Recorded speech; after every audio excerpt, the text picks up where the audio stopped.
ముందుగా అందరికీ మహాశివరాత్రి శుభాకాంక్షలు.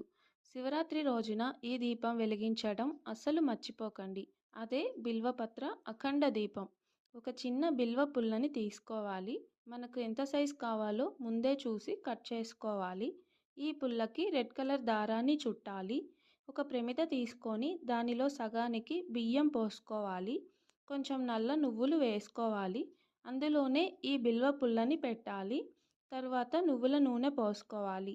ఆ తరువాత శివుని ముందు ఉంచి సంకల్పం చెప్పి దీపం వెలిగించాలి.